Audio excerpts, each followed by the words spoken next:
Girls, their killer, still not found. The awareness campaign, and now the push for a legacy park.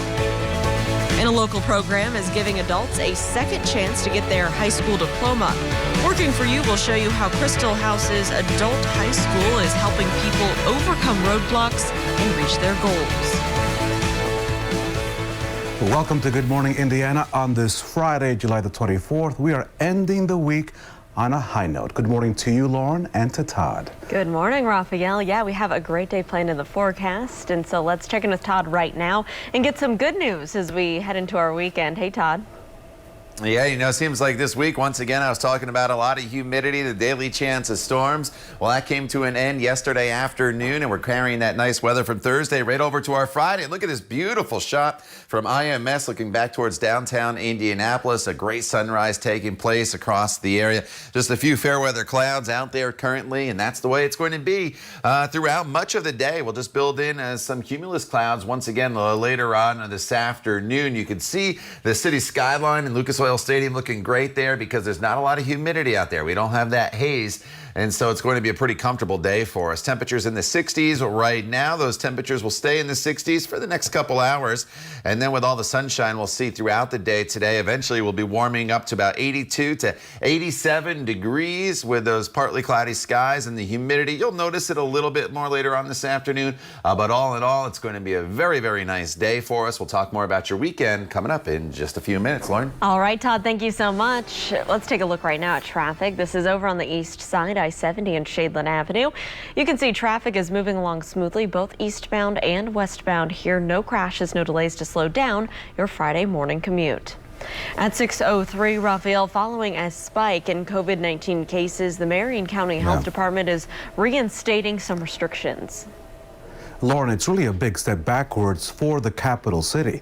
Alyssa Donovan joins us live this morning with all the details. And Alyssa, you have plenty to tell us. Good morning to you.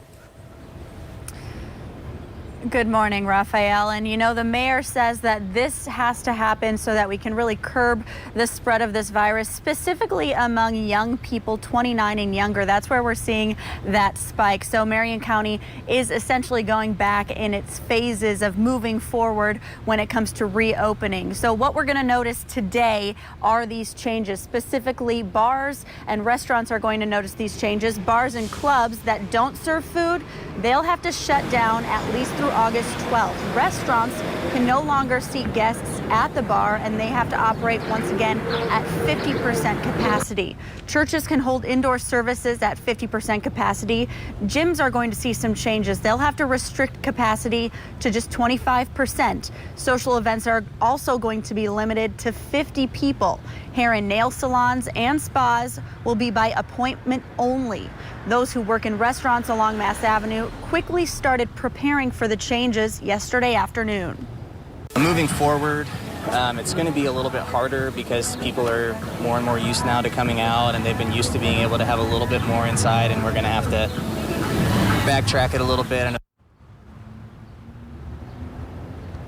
The mayor cited some alarming new numbers for the city as the reason for the decision. The rate of positive COVID-19 cases has jumped nearly 50% in just the last week. And those rates are specifically hitting young adults between 18 and 30, those who tend to congregate at gyms, bars, and other indoor facilities. And these new restrictions do take place today. The mayor also wanted to remind residents that the mask mandate is still in effect across Marion County. Reporting live, Alyssa Donovan, RTV6. Alyssa Donovan with all the details. Thank you so much. Let's take a closer look at those numbers because our state is now reporting its highest number of new daily COVID-19 cases since this pandemic began. And so here is that data. The State Department of Health confirmed 954 new cases on Thursday. That's 8 more than the previous highest record day back in April. The total number of cases now surpassing 59,000. 17 new deaths were also confirmed, bringing the total number of deaths to 2,683. More than 666,000 Hoosiers have been tested so far. Just under 9% of those have come back positive. Beech Grove High School is quarantining all of the football and basketball players after they were exposed to someone with COVID-19. Beech Grove City Schools says an adult who was around the athletes tested positive. The students will be quarantined for 14 days. The district says that cheerleading and boys soccer members were also notified for secondary exposure. They've been told to self-monitor symptoms for 72 hours. You can read the district's full response on our website. Just go to theindychannel.com. The other big issue is schools, and so safely reopening colleges and universities will be among the main topics of discussion when Vice President Mike Pence and the Second Lady, Karen Pence, land in Indy later today. He is scheduled to speak with higher education leaders at Marian University. At least one group is planning to protest across the street during the Vice President's visit. We'll have live team coverage of the event on our website and the RTV6 app beginning this afternoon. Well, Indiana's statewide mask mandate goes into effect on Monday, and this applies to public indoor spaces and outdoor spaces where social distancing is not possible. But casino workers say that they're concerned about the rules not being enforced. I don't feel protected at all. You go by them once and you say something, and then you come back by 20 minutes later and they're still without a mask. For about a month, employees and guests of Indiana Grand Racing and Casino in Shelbyville have been required to wear masks. Since there's an exception for smoking, drinking, and eating, workers that we spoke with say the rules are rarely being followed. Organized by their union, 200 casino employees across the state have signed a petition demanding better enforcement of mask policies, plus affordable health care. New this morning, the state's attorney general is raising questions not about whether you should or should not wear masks or not, but whether the governor has the right to impose a statewide mandate beginning on Monday. Here's Curtis Hill this morning on Good Morning Indiana. But what happens come Monday? Because people are going to be somewhat confused. They've read your six-page advisory. What do I do? Because I don't want to be in violation of the law. Well, that's a very good question. The reason that we got involved is because members of the General Assembly, they themselves were confused about what was going forward. And so they contacted me and asked if we could weigh in. We have made the suggestion or recommendation as to the appropriate step. Keep in mind, Raphael, we did not say that we're for masks or against masks or that it was a bad idea, good idea. This is about the process so that the public can have faith and confidence in the process.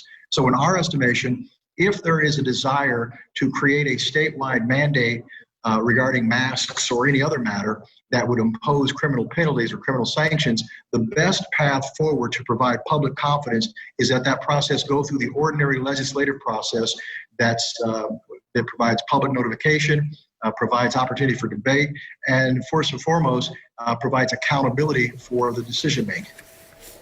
The Attorney General's advisory, the six-page opinion, is one that the governor can't ignore. It's only an advisory, but someone could use that advisory to file a legal challenge. When it comes to any possible lawsuit, the governor says to RTV6, "I don't live under the threat of a lawsuit.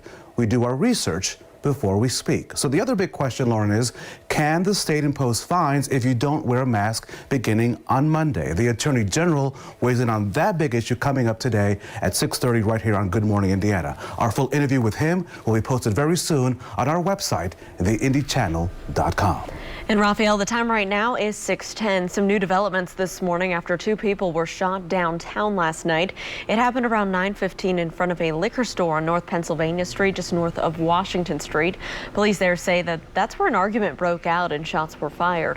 One man was critically hurt. The other suffered serious wounds. Two suspects have now been detained, including one of the men who was injured. New this morning, a big turnout is expected for an annual ride to benefit a memorial park for two girls that were killed in Delphi in Carroll County. The Kitley Inn has been working on raffle baskets for the annual event.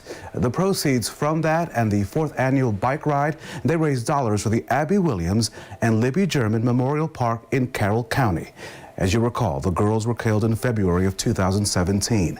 Despite the international attention, there have been no arrests in this case. The ride hopes to remind people not to give up. Until they find the person that actually committed this crime, I'd like to stay with the ride to help them with the memorial park. You can still participate in this event. It's this Saturday, tomorrow, at the Kitley Inn, located at 825 South Kitley Avenue. Registration is at 9. The ride begins at noon. It's $25 per person, $35 per couple. For more information, you can call the Sporting at 317-357-3160. Furthering your education could be the next step to a new career. Coming up, what one program is doing to help adults complete their high school degrees. Todd. And Lauren, a beautiful morning in progress here across central Indiana as the sun is coming up. Officially not quite the sunrise yet, but here is the view from IMS towards downtown Indianapolis. Just a few fair weather clouds. As you look off to the east, it's the start of what's going to be a great Friday, and we're going to carry that nice weather into the weekend forecast as well. We'll talk all about it coming up when the Good Morning Indiana continues right here on RTV6.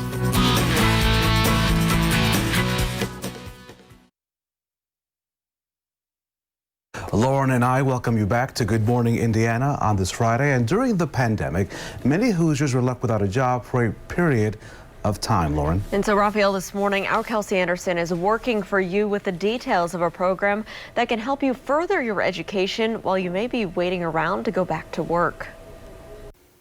Nearly 20% of adult Hoosiers don't have their high school diploma. That's according to the Indiana University Kelley School of Business. And Crystal House Doors is working tirelessly to make sure adults get that high school diploma free of charge. The adult high school is for anyone 18 or older. Emily Massengale was the founding principal of Crystal House Doors, and she tells me last year they had students from age 18 all the way to 73. The tuition is free, but it doesn't stop there. They also provide transportation assistance, connect you with a mentor who can help you for 5 years after graduation, and oftentimes students leave with college credits or certificates in trade work. You know, even if you're sitting there thinking, I have my high school diploma, this does not apply to me, it's kind of to just share it with your network because everyone knows someone who needs their high school diploma. They plan to start school on August 12th, and enrollment is always open. The adult high school program is offered at 3 sites, including Crystal House Academy South, Crystal House Academy West, and at the Ivy Tech North Meridian Center building. Working for you, Kelsey Anderson, RTV6. Kelsey, thank you. It is 6:16, and our Hiring Hoosiers is our commitment to keeping you informed of all kinds of job opportunities. And the pandemic is actually leading to some unique options. IUPUI is hiring more than 300 people to do COVID-19 contact tracing after receiving a $10.5 million grant from the city of Indianapolis. The IU Fairbanks School of Public Health at IUPUI will hire, train, and manage contact tracers through December 31st. If you're looking for other opportunities, RTV6 is teaming up with the Indiana Black Expo to bring you the virtual Hiring Hoosiers Employment Opportunity Fair. It's next Thursday, July the 30th, from noon until 4 p.m. A wide range of quality employers are coming together to help you take the next steps in your career. Immediate job openings are available. Now, to get connected, visit IndianaBlackExpo.com. Our Todd Clausen is on the job, and he's leading us into a great weekend. All right, TK.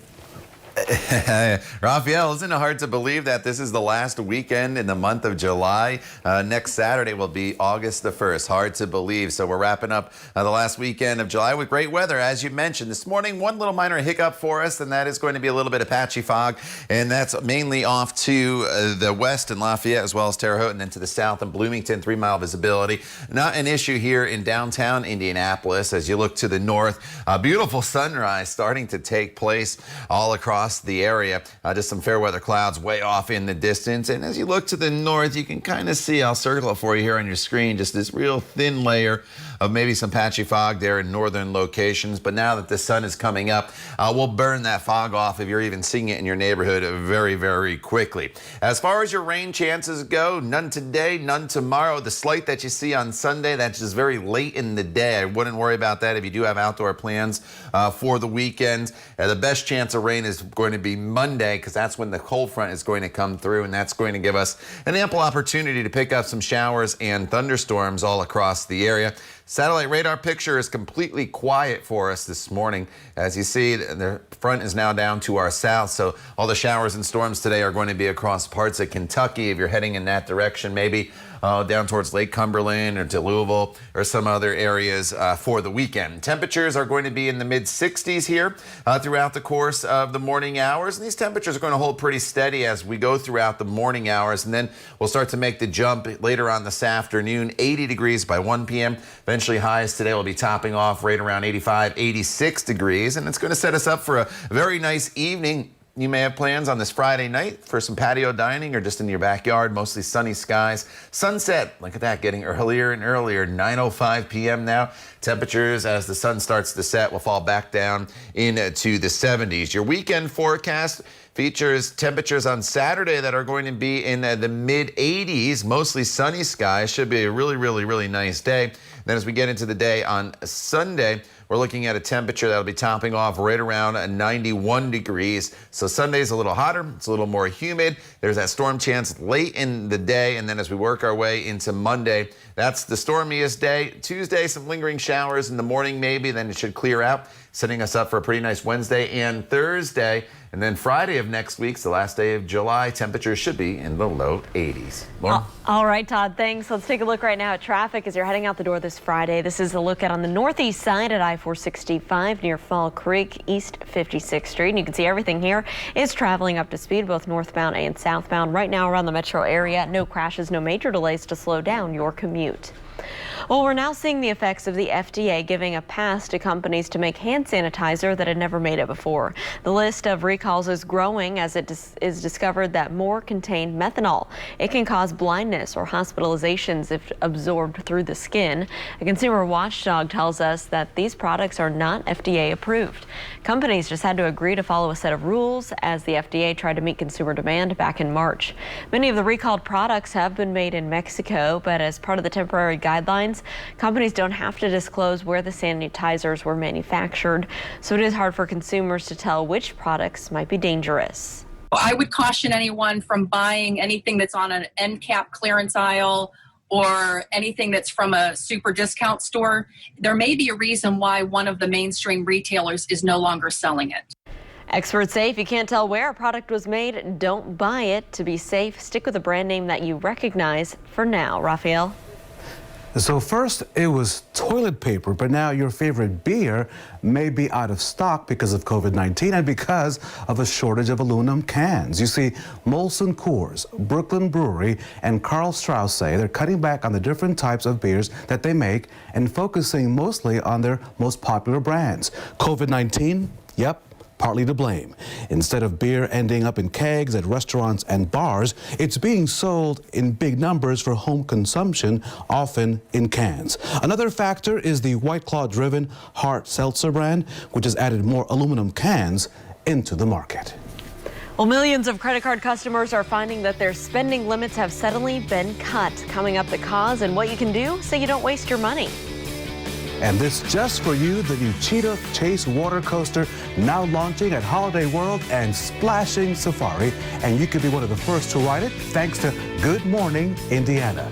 This morning is your chance to win a pair of ticket vouchers to those parks. All you have to do is be the 6th caller right now. The number to call right there on your screen, 317-269-1459. Good luck and have a good time at the parks.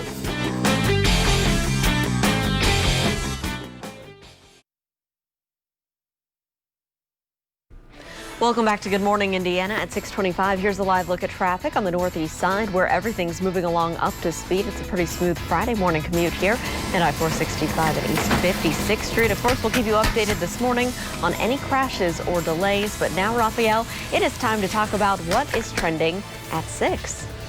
So listen, we're going to start with maybe a little Good News Friday, a little bit early because this is really heartwarming. Let me take you to this amazing setup because you will really be touched. While the pandemic has kept many of us separated from loved ones, it actually helped bring two long-lost sisters together. Doris Crippen beat COVID-19, but was still weak when she returned to her Omaha home in Nebraska. She fell and she broke her arm. Now, she was sent to a rehab center where aide Bev Borrow saw Crippen's name on the board, and Lauren realized it's the sister she's been looking for for years. Wow. They were separated by the state in 1967 after their father left. They say the reunion is meant to be. Wow. That is simply, I mean, come on, Good News Friday. That's amazing. At 6:26, we're good. We're good. Yeah. We're good to go. All right, well, Raphael, a company out in Colorado is transforming their business to sell affordable face masks on the go. Artist Proof Collective co-owner Ellis Hartzell and his partners say that COVID brought their business to a halt, so they repurposed an old ice cream truck that they had sitting around, started printing unique masks, and now they're traveling across the state to sell in areas where people may need a mask, like a grocery store or a casino. A pretty creative idea there. Very creative, and we hit the jackpot by having this young man in our community, Lauren. Say good morning to Jordan Meyer. Jordan is the wellness coordinator at the Otterbein Senior Life Facility here in Franklin. He uses technology to make sure that residents there at Otterbein are connected to activities of all kinds during the pandemic. We thank him and all those first responders and nurses working across our state. Todd Clausen, you are telling us this morning it's going to be a fantastic Friday, so just bottle it. Let's not let it go, right? Yeah, you know, take advantage of it. The humidity is not going to be all that high throughout the day today, and we're going to feature lots of sunshine with seasonable temperatures. So almost the perfect July day for us. We're kicking it off with mainly clear skies this morning. As you look from downtown to the north, there's some patchy fog in some isolated areas here across the area, but it's not a huge issue. And now that the sun's coming up, we'll burn that fog off very, very quickly. Quickly climbing through the 60s this morning into the 70s already by 9 a.m., 10 a.m., 73 degrees with lots of sunshine.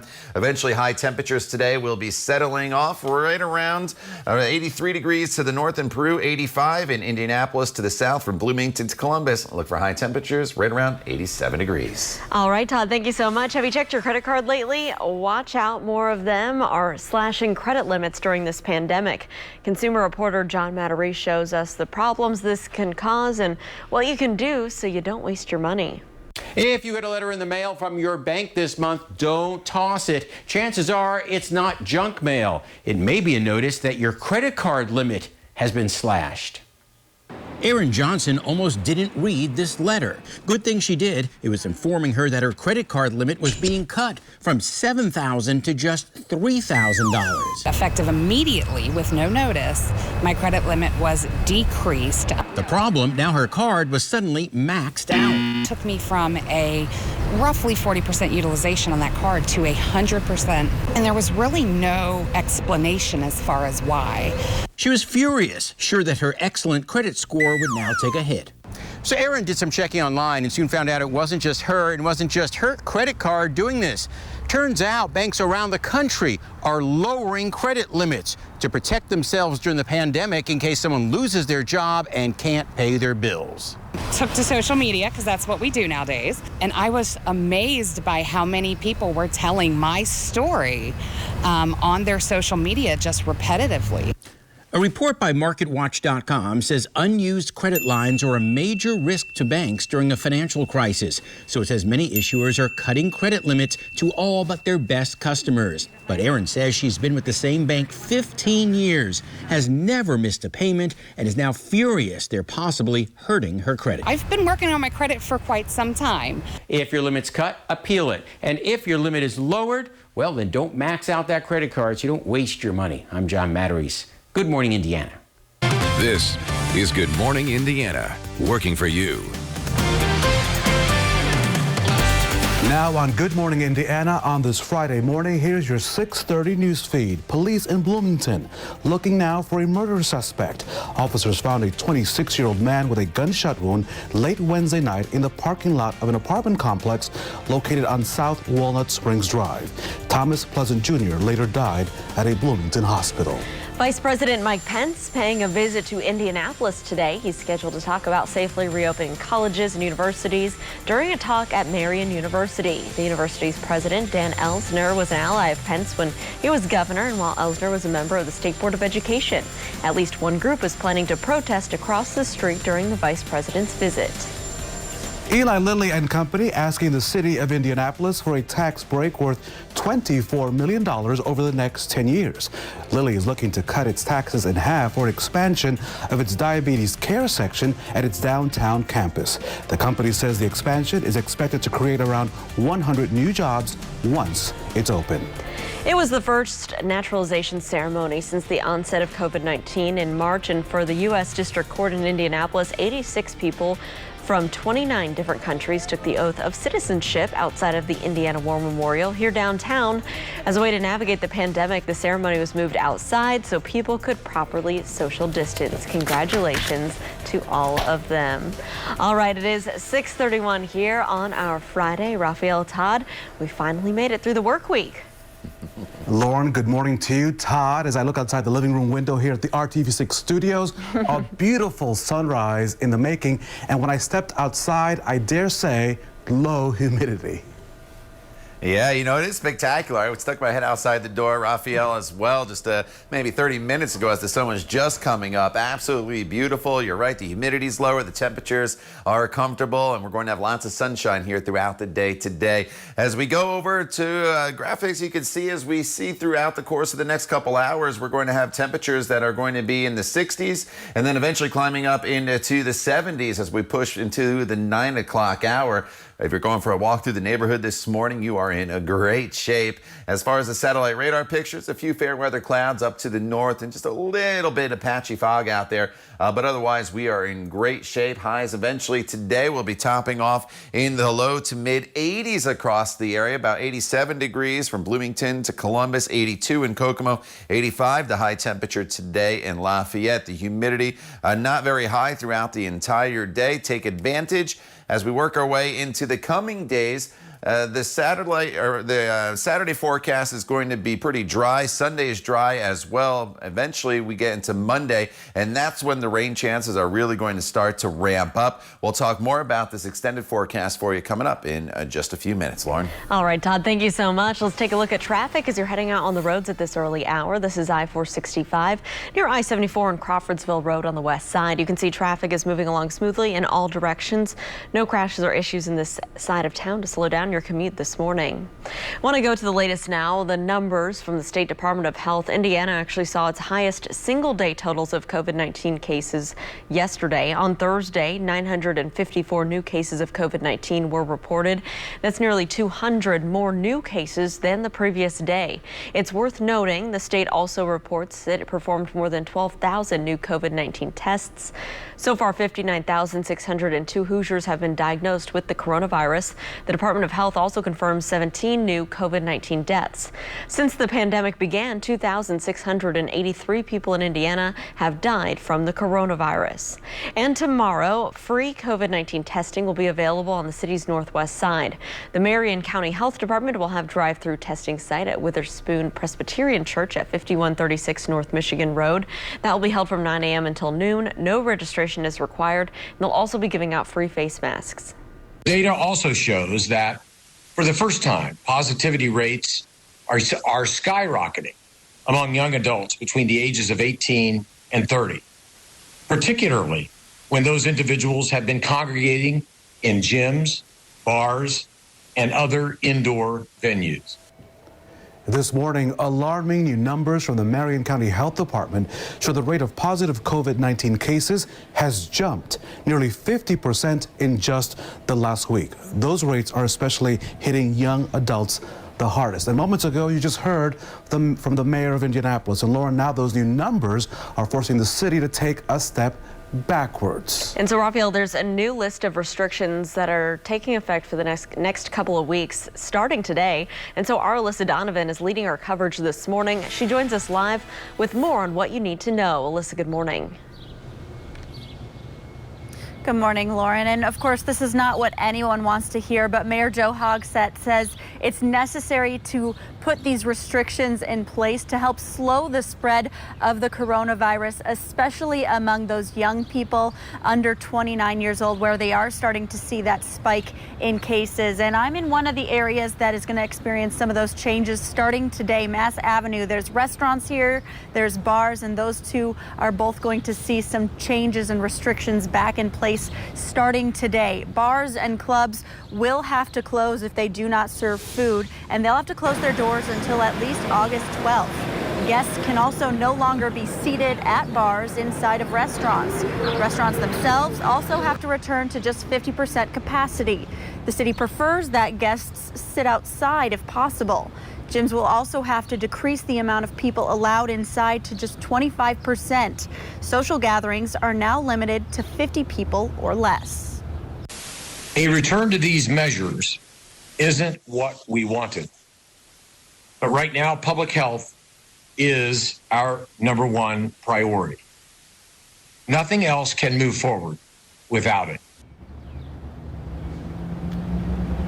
And masks are still mandatory in Marion County. Of course, that mask mandate is going to be statewide starting on Monday. If you want to see more of the restrictions and changes in place, we have a full list of those on our website, theindychannel.com. And once again, those new restrictions go into effect starting today.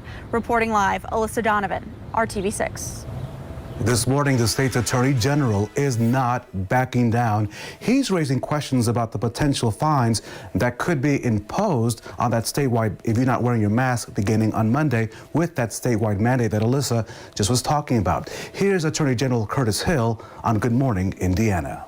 Your advisory said that the potential for a fine could be considered unconstitutional. So can fines be imposed? Well, fines can be imposed. The question is, will the fines hold up?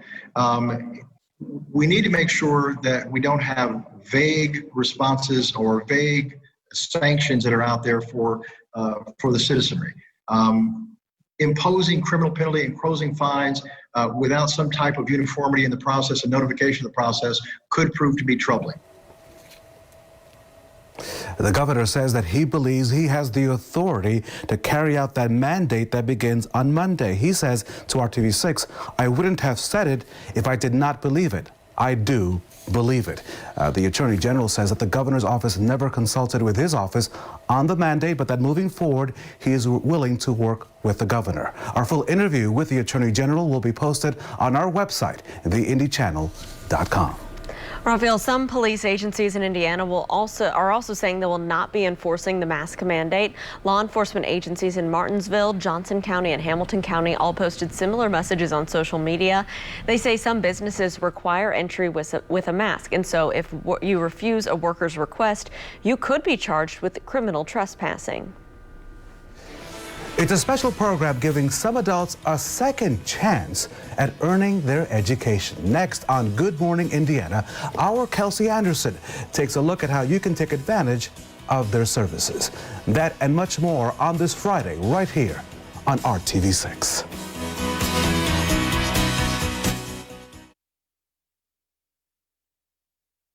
Welcome back to Good Morning Indiana. It is 6:41 on your Friday. Schools here in Marion County will not be allowed to hold in-person classes until August 5th at the earliest. And you can expect back-to-school plans to keep evolving over the next week when the health department will share more recommendations with school districts. The superintendent of Wayne Township says that district leaders have been asked to reduce the number of students on campus each day.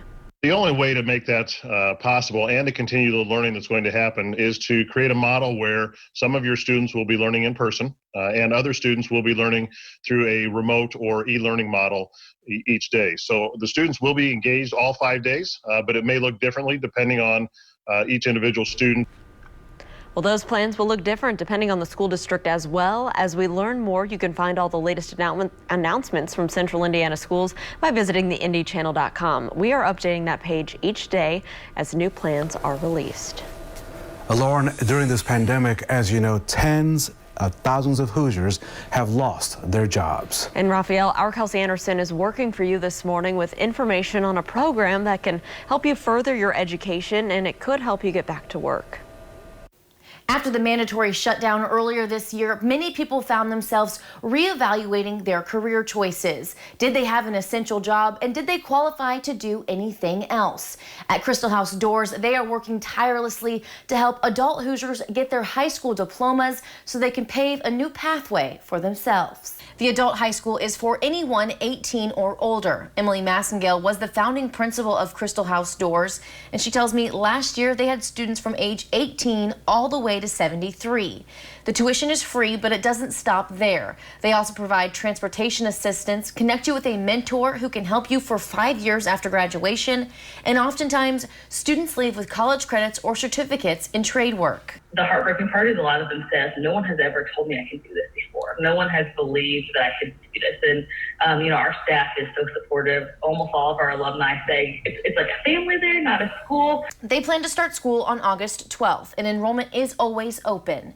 The adult high school program is offered at 3 sites, including Crystal House Academy South, Crystal House Academy West, and at the Ivy Tech North Meridian Center building.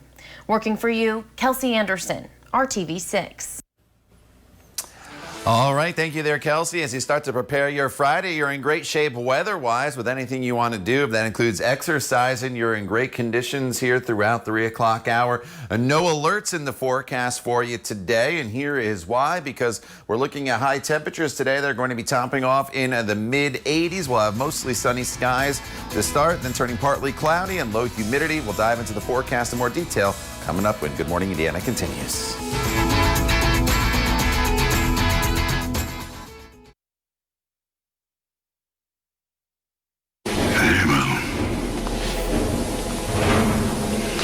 Release the Kraken.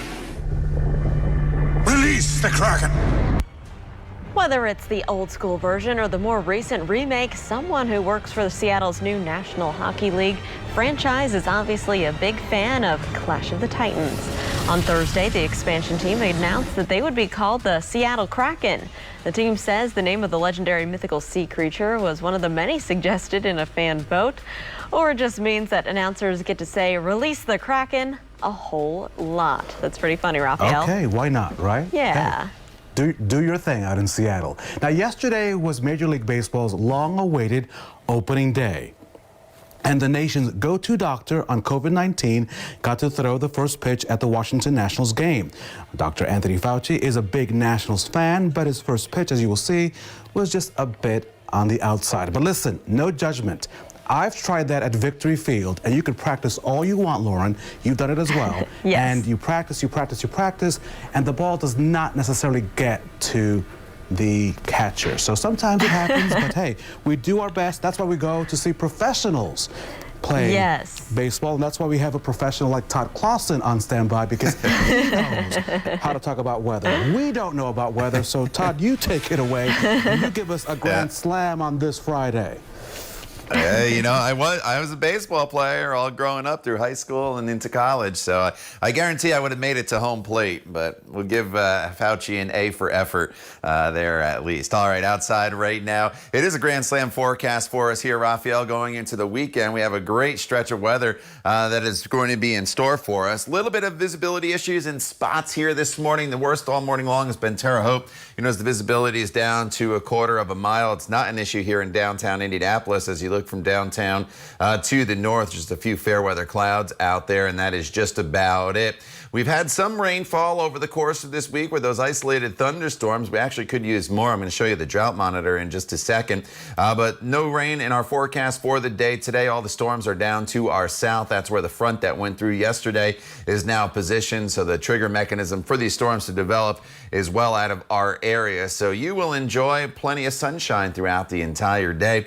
This morning, temperature's pretty comfortable. We're in the 60s, 65 in Greencastle as well as Martinsville. 64 is the current temperature in Greenfield. Highs today will eventually climb up into the low to mid 80s for us, making it a very seasonable afternoon for us. Our average high this time of year is 85, and the humidity won't be too much of an issue throughout the day today. This evening, if you have plans to fire up the grill in the backyard, or maybe you're heading out to find dinner on a patio, you are in fine shape as temperatures will be in the 80s as we go throughout the course of the evening hours.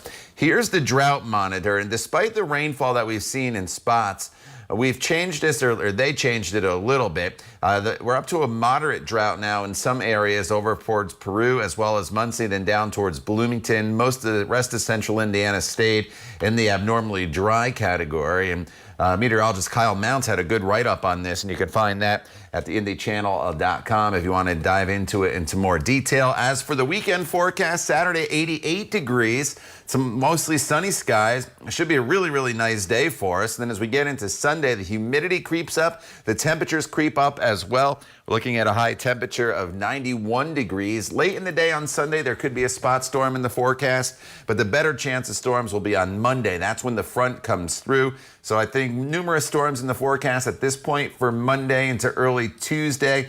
And then once that front comes through, temperatures slightly cooler as we head towards the last few days of July with highs in the low 80s.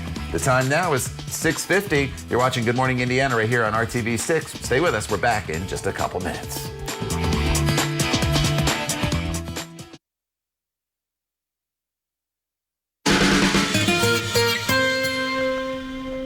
All right, it's officially time to wrap up the work week with some good news, of course. And we start, Raphael, with a big award for a sailor who's from right here in central Indiana. So we want to say a big congratulations to Specialist First Class Austin Sims. He hails from Hamilton County, but sails for the United States Navy. You see, Specialist Sims, he's from Carmel, and this week he was named the Sailor of the Quarter for the Great Lakes area. Specialist Sims has been in the Navy for more than 9 years, and he is the Great Lakes leading petty officer in the Religious Ministries Department. A big shout out to him on this Friday. Congratulations. Well, Raphael, a high school senior out in Missouri with cerebral palsy, says that the only disability in life is a bad attitude. Danny Oakes decided that he wasn't going to be confined to a wheelchair, so he took up wrestling, you can see him there, and then he met the goal of walking across his school gym under his own power. Okay, yeah, but next week, Raphael, Danny's gonna go for his latest goal as he plans to walk across the stage to get his high school diploma without his crutches 1 week from today. Cool. So Danny says he might not have been able to meet that goal had graduation not been delayed from May until this week. He says he's been exercising and he is ready to meet that challenge head on. I think he's gonna do it. Hashtag determined Danny, we are on your team. And Lauren, we end on this Friday with this unique animal who is now safe and sound at the Columbus, Ohio Zoo. The zoo says it's female red panda Cora. She disappeared from her habitat Wednesday morning. Team members, they've been looking for her around the clock and taking care of Cora's young cubs. Just a few hours ago, the zoo announced that Cora has been found. Some guests spotted her in the bushes near the zoo's elephant enclosure. She probably was wanting some of their food. You know, why not? Yeah, Visit a little around, see what's escape happening. artist. Oh, she's very cute. All right, Todd, we have some good news as well in the forecast as we kick off our Friday. Yeah, you know, we're featuring lots of sunshine today, fairly low humidity and seasonable temperatures. Exactly what you want as we head into the weekend. As we get into the weekend, the forecast warms up a little bit. Tomorrow we're up to 88 degrees for your high temperature and then 91 on a Sunday. The humidity comes up a little bit as well, but honestly, it's a very nice summer-like weekend for us as we go throughout the course of Saturday and Sunday. Late in the day on Sunday, there could be a spot storm or two in the forecast as we get into the day on Monday. And that's the wettest day in this forecast for us with scattered storms as the front comes through. It's a cold front. It'll cool the temperatures off just a little bit. A couple storms linger on Tuesday morning at 84 degrees. And then as we work our way into Wednesday and Thursday, temperatures still in the mid 80s. So with the exception of Monday, a pretty dry forecast for us. So plenty of time to get out and enjoy the sunshine here all across central Indiana. All right, Todd, thank you so much. And let's take a look at this gorgeous view overlooking the Circle City. You can see Lucas Oil Stadium down there, the sun coming up over Indianapolis. We're going to be back right here in 25 minutes. And of course, all throughout Good Morning America with your news, weather, and your traffic updates. Remember, all your news can be found throughout the day on the RTV6 mobile app. I want to thank you for watching Good Morning Indiana and joining us this week. We hope you have a great Friday and a great weekend.